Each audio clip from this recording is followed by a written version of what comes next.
Hey there, sports fans and car enthusiasts. Welcome to the channel and greetings from Beantown. That's right. We are in Boston, or at least we were.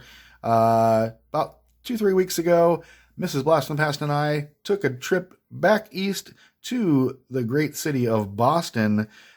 She was there for a conference. I tagged along since it had been almost 20 years since I'd stepped foot in Boston. And long time. And there are a few sites in Boston that I just have never had a chance to see, like Fenway Park, for instance, one of the oldest, remaining ballparks in all of baseball. Actually, it is the oldest, I believe, remaining ballpark in all of baseball. So we checked that out, and also got a chance to check out one of the oldest and last remaining baseball card shops in Boston. So we're going to explore that. You're going to come along for the journey right now.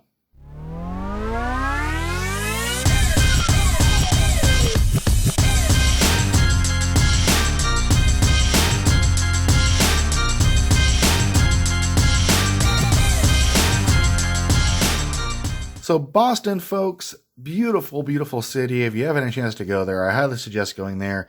It's just loaded with absolute, beautiful architecture, bastions of our nation's history, all kinds of great things to see and do there. For instance, we took, we took some tours of the Old North Church in, North Boston, as well as Paul Revere's house. That was really, really cool to see.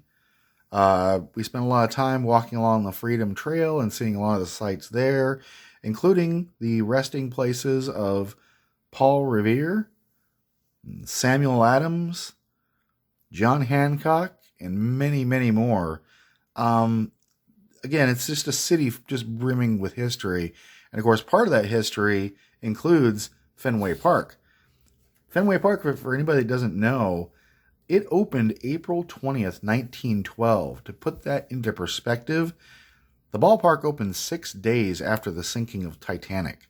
A lot of folks don't really think about that, just the age of that ballpark. And it really is like one of the most fantastic places to visit and see. I had never actually stepped foot inside Fenway. I'd been to Boston twice before, and just never had a chance to go see a game there. We decided to take a tour. Now, it was a little bit before the baseball season began, and I believe Boston's home opener wasn't until April 20th anyway.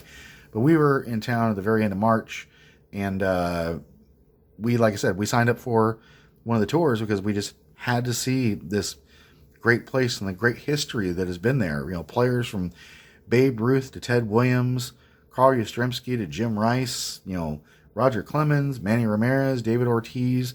So many of the game's great players have, graced the grounds at Fenway, and it's just something that I kind of had to see and, check out the Green Monster and the sight lines there. So we had an absolutely spectacular tour guide that gave us all the history of the park and the teams over the years, and they took us through the park, which was really, really cool. We got to sit in, some of the oldest seats in the park, see some of the different sight lines from different seating areas. And of course, probably one of my favorite things is going up on top of the Green Monster and sitting at some of those seats there and seeing the sight lines here and just what it looks like. And I'll just pause here for a minute and let you listen to just a tiny bit of the tour guide talking about, the idea behind building the Green Monster and what it is. So here's just a little snippet here. You can only build up.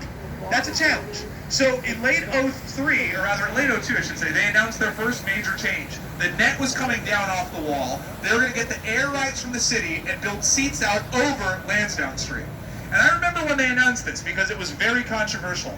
Many fans thought this was too big a change to the historic character of the ballpark. Well, we're all up here now. We got the grass out there now. Look out from here now, and it makes you wonder why they never did this before. I mean, it just kind of makes sense to have seats up here. There are 269 seats, about 100 standing room. None of these are season tickets. It's a different fan in that seat. And of course, we got to see some other cool things along the tour, like the visitors clubhouse. Here's a few shots inside there. We got to go in the press box, which was really, really cool, and get to see what the beat writers see every game, which was really, really awesome as well. One thing we didn't get to do, we didn't get to go into the Red Sox clubhouse as they were getting ready for the season at the stadium. So I think there's reasons why they didn't have the clubhouse open for the tours. We just didn't get a chance to go in there, but got to see all kinds of cool things. We got to see the seat where Ted Williams hit his amazing 500, and I'm going to get this wrong.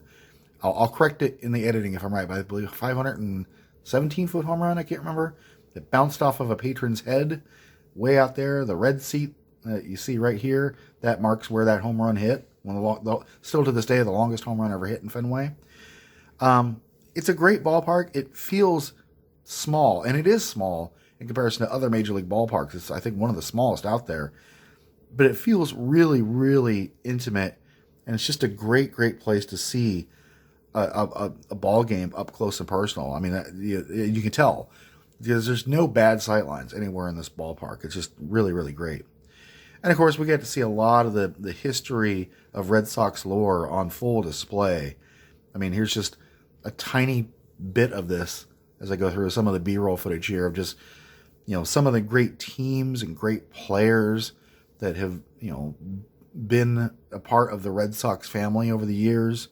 Some of the World Series winners and World Series winner teams and some of the memorabilia from those teams. Just a lot of cool stuff to see. And it's just really, really amazing. Some of the statues on the outside here as well are just really, really cool to see. It's an amazing ballpark, folks. I'm so glad we went. I still wish one of these days that I'll be able to see a game in there.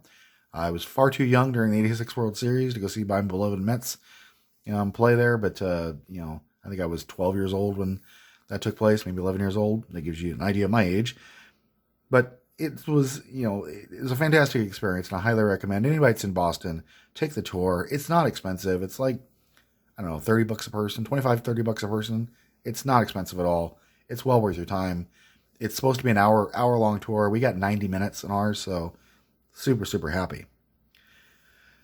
Of course, after Fenway, we had lots of other stuff, that we wanted to do. And for me, on my list, I wanted to go find baseball card shops.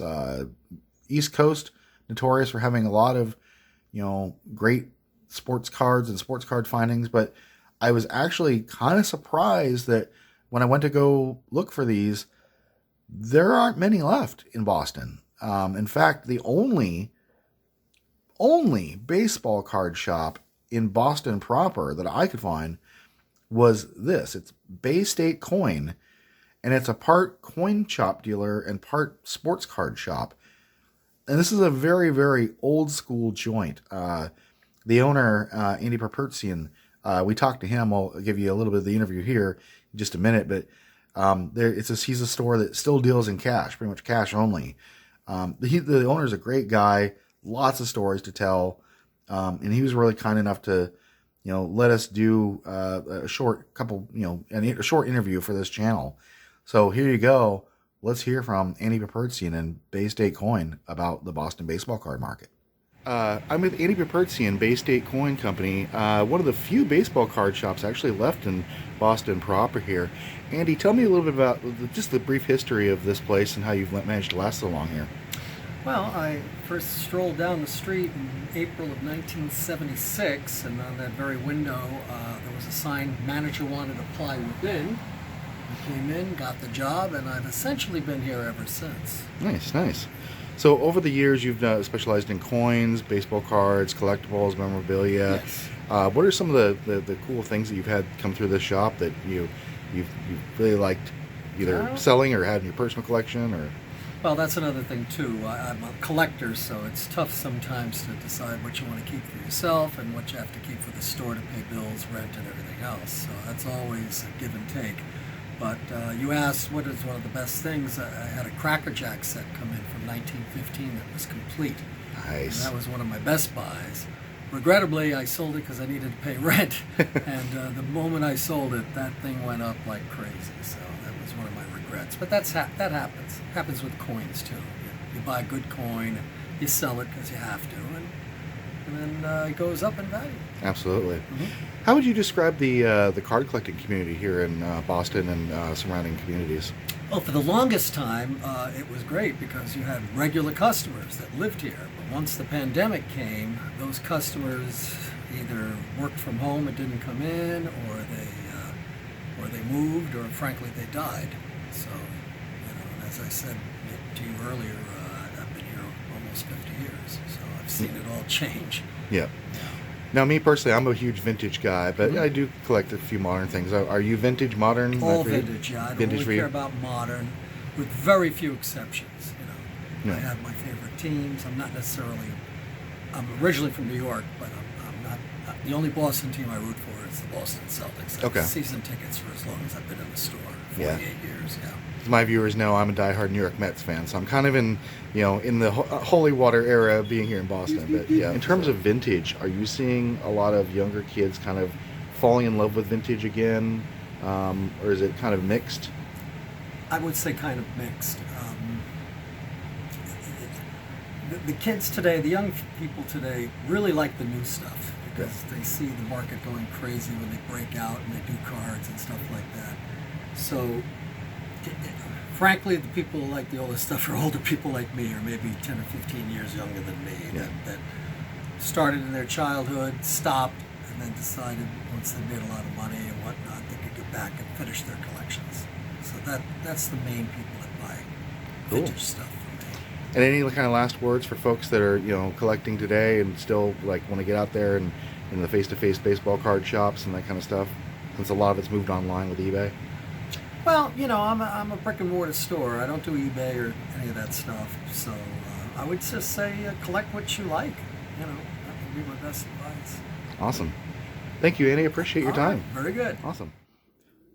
So yeah, some really, really amazing stuff in his store. Again, it's a smaller shop, but he's got lots of cool old vintage cards. Not a ton of modern stuff in there. Definitely a lot of vintage stuff, from coins and cards to even like political memorabilia and buttons from back in the day. Really cool stuff. If you're in Boston, go see Andy. Great guy to deal with. And I picked up 3 cards from him while I was there, so I'll show these off to you right now. The first one, well, I guess I'll show you this one since it's not in the best condition. I picked this up really super cheap, and this will be a nice giveaway that I, throw into, a future prize package, I believe. But it's a 1966 Topps Jim Palmer rookie. I believe I got this for around like $10. There's some price sticker residue on these top holders, so that's not on the card. But you can tell the card is dinged. It's got some it's got some serious corner wear for sure. A couple of small minor creases here, but still, it's a nice card to have. It's a Jim Palmer rookie, Hall of Famer. So pick that up to potentially give away to one of you fine folks in a future giveaway. So we'll set that aside. Also, I've been watching a lot of Winning Time and just realized that, I should probably own a Paul Westphal rookie card. So there is Paul Westphal, the one-time coach of the Los Angeles Lakers. Took him and Magic to the first championship. There he is right there. That's his rookie card from when he played with the Celtics from back in the day. Here's the back of that card. I think I picked this up for $30-something. Not a lot. Loft center, but still a nice card to have. It's otherwise in really nice shape. And then I also got this 1958 Topps Ernie Banks card. I picked this up for around $80 to $100. I can't remember what it was. He cut me a deal on all the stuff together. I also bought a few old, commemorative coins from Boston just because they were really, really cool. So all told, I was in for around $280 to maybe $300. I can't remember. But not a ton of money I spent with them. I wish I could have spent a little bit more. But, traveling is expensive. Can't buy every card in the shop there. But I did want to give Andy a little bit of love and support. And from one Andy to another, certainly. There's the back of the 58 Ernie Banks. So, like I said, picked up three nice little cards to have there from, Bay State Coin in Boston. And, so that was our little glimpse of our Boston trip. Like I said, some really cool stuff to do there. You want to check out some history, check out Fenway, check out some older vintage baseball cards. And I was able to do all that on, a smaller scale. But, kind of sad to see that there aren't more baseball card shops. There are some out in the suburbs, for sure. There's a handful of card shops that are, I don't know, maybe, half hour to 45 minutes outside of Boston. But in Boston proper itself, just not a whole lot left there. So I was really happy to find Andy and find Bay Street Coin. So yeah, there we go. There's the 3 cards I got, and that's it. We'll close this video out. Thanks everybody for watching. Give this video a like if you haven't already, and consider subscribing if you're not already a subscriber. Love to have you as part of the family. Doing cool videos all the time. Love to have you along for the ride. That's it, folks. We'll catch you next time. Thanks for watching.